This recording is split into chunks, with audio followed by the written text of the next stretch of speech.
This is All India Radio. In the program Spotlight, now we bring a discussion on Election Commission's decision for a COVID-safe assembly polls.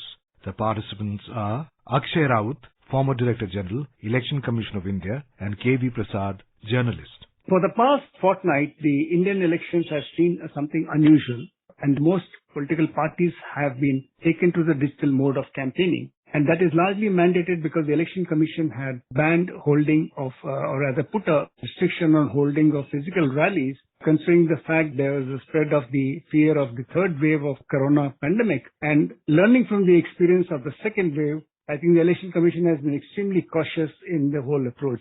Mr. Raut, if you want to look back in the last fortnight, we have seen a new kind of campaigning emerge in this country. It's still in the stage of infancy, one might say so. If I were to look at the larger picture, irrespective of the fact a physical campaign may be allowed or is being allowed in limited formats, can you give us some broad understanding?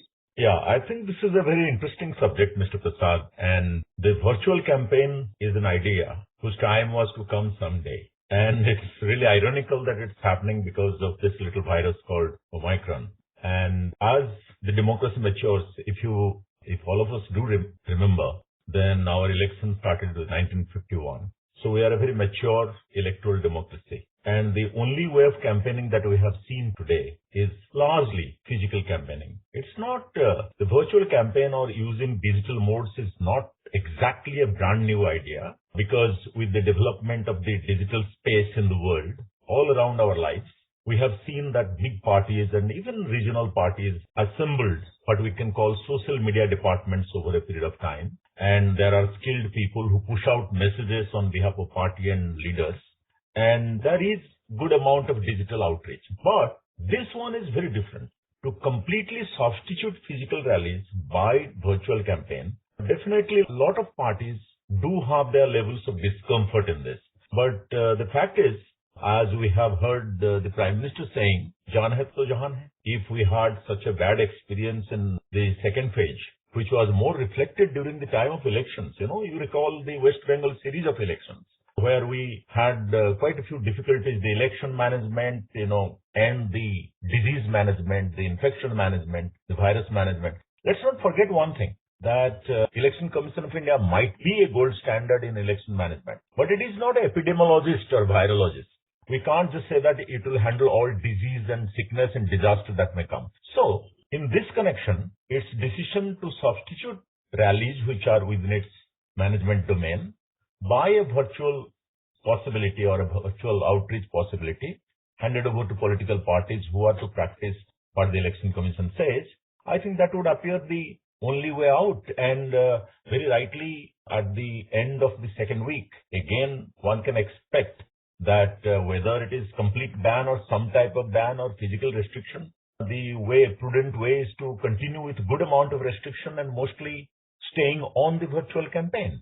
Yeah, I think that's very important because if we go by the experiences we've had in the previous, including the summer elections to various assemblies of 2021, it just looks difficult because you can't stop people, enthusiastic supporters, party workers from spilling onto campaign vehicles and so on and so forth, making it very difficult for management of the crowds. And also to ensure COVID-appropriate behavior, as we have been talking from the last 2 years, is maintained at a level it should be maintained.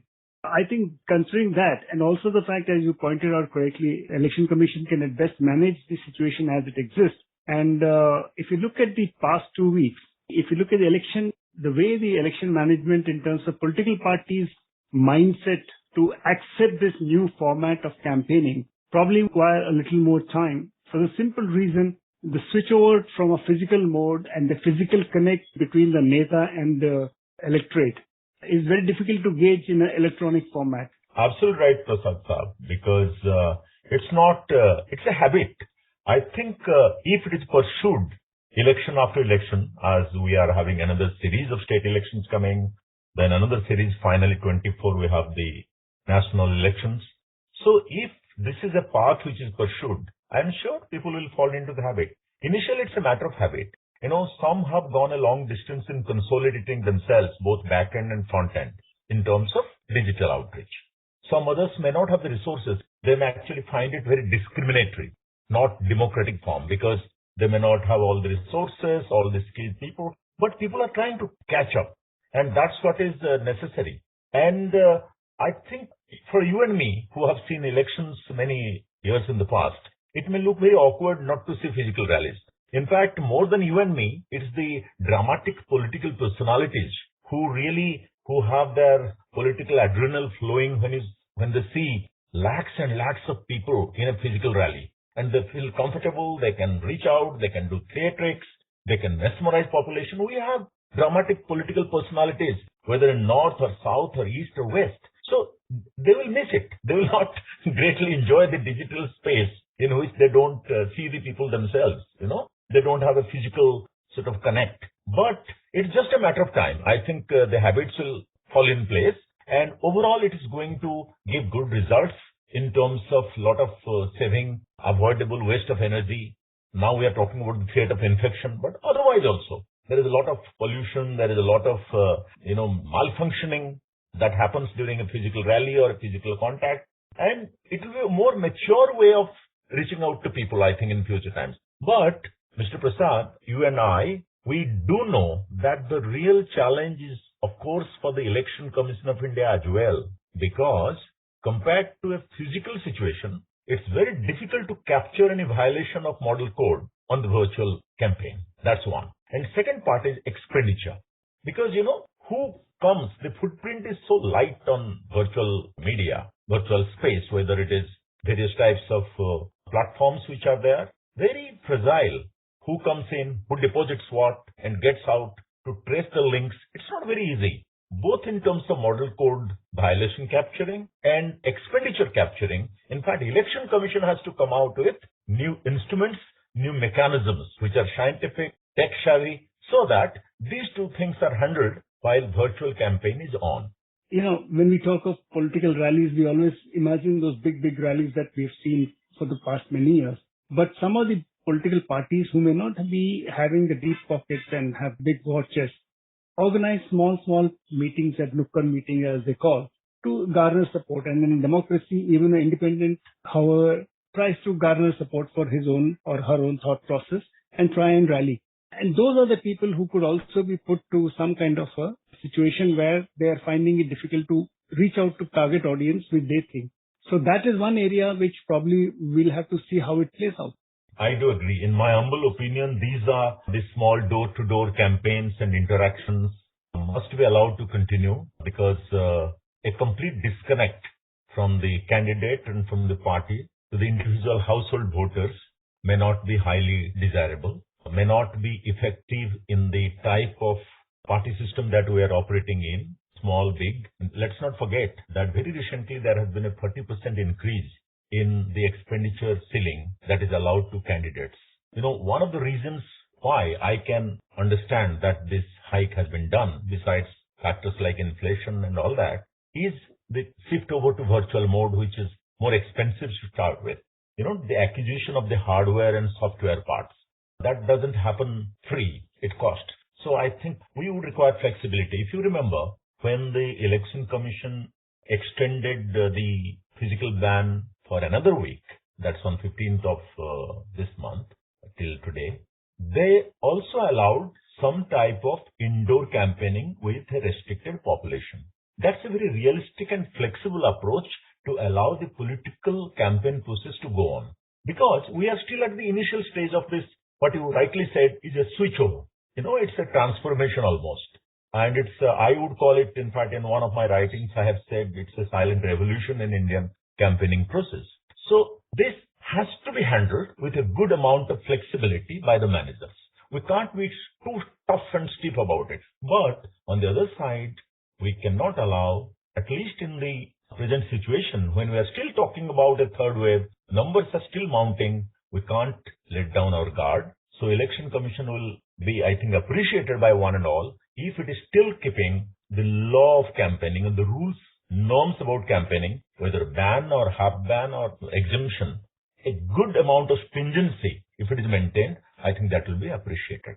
In fact, Mr. Raut, while talking to you, I was also recalling that very early when the elections were, we used to have graffitis, we used to have posters, and over the years, the Election Commission has gradually made sure that strict laws are implemented not only in law, letter and spirit. The idea is to clean up the whole system. And today, probably the generation which is going to vote this time has never seen a poster war or a graffiti war that you have seen in the countryside and the town side. So I think that changeover will take time, as you have witnessed and I have witnessed. But one issue which I thought was something which attracts and reaches the last portion is we've seen the Election Commission came in for a bit of criticism last round of assembly elections for not cracking the whip in particular violations of COVID appropriate waiver. But this time we saw very fast.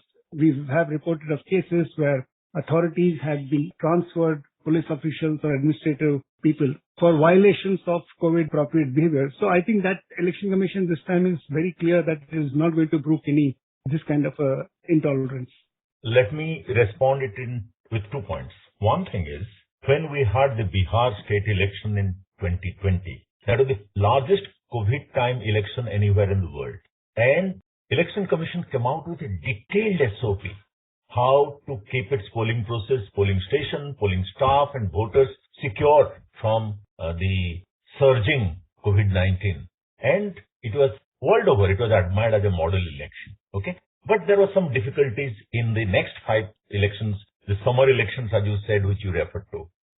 But institutionally, because you have been also following the Election Commission of India for quite some time, the election process in the country for quite some time, it's a learning institution. When muscle power, money power, the introduction of EVM, addition of VVPAT, all this happened as we came across difficulties in the large population, which is the voter, as you know, the voter base is much larger population than many countries put together in the world, in India, isn't it? In our 1.4 billion population, 60% roughly are voters, electors. So in a situation like this, the largest event management of the world, it is a learning process. So there were certain learnings from Bihar election, from the West Bengal series of elections. So you are finding what you say that is a more alert and urgent system of response from the Election Commission of India, including for the first time in the history, the ban on physical rallies. That's really big because people know that could be the other difficult alternatives, difficult other scenario. That's why people appreciate it. And I'm sure that the Election Commission this time, throughout this system, it is going to be very strict so that there is no hindsight that this could have been done, that could have been done. Nothing of the sort. I think the course of management looks very clear and it's going to be pretty strict in my assessment of the things. Well, I think as the Election Commission's motto is to conduct free and fair elections in a transparent manner and provide level playing field to all people who have decided to pitch their, who come into the electoral mode. Very quickly, I think moving over the switch over from where we are in terms of physical to a hybrid model, if I were to call, where you are also having electronic means of communications reaching through various social media and other things which are now prevalent all over the world. And also, as you mentioned, door-to-door campaign. Probably as we go along, if we see things improve, you could talk of a roadshow where certain distances are kept. So these are some innovations. I'll just make one point here. You have talked about free, fair and smooth elections, which is the standard postulate of Election Commission of India. It delivers each time, every time, a smooth, free and fair election. But this time, they have added one more phrase, very rightly, COVID-safe election. So that's their motto this time, that they will deliver to the country, for these 5 states, a COVID-safe election, as they were trying to do to the best effect in Bihar and also in the next series of 5 elections. And very importantly, if you have marked the phraseology which have been used, they have said both voters and the vote. They would like to protect both of these. And I think they're on the right path for this. To give credit to the political parties, I must say, whatever might be the background, they are trying their best to cope with the new regime, the new rules and norms, and they are trying to best to adjust to the switchover. Thank you very much, Mr. Raut. Thank you. You were listening to a discussion on Election Commission's decision for a COVID-safe assembly polls. The participants were Akshay Rawat, former Director General, Election Commission of India, and K.V. Prasad, journalist. This program was produced and presented by the News Services Division of All India Radio. You can listen to it on a mobile app, News on AIR. This program is also available on a YouTube channel, News on AIR Official. You may email opinion about this program at airnsdtalks@gmail.com.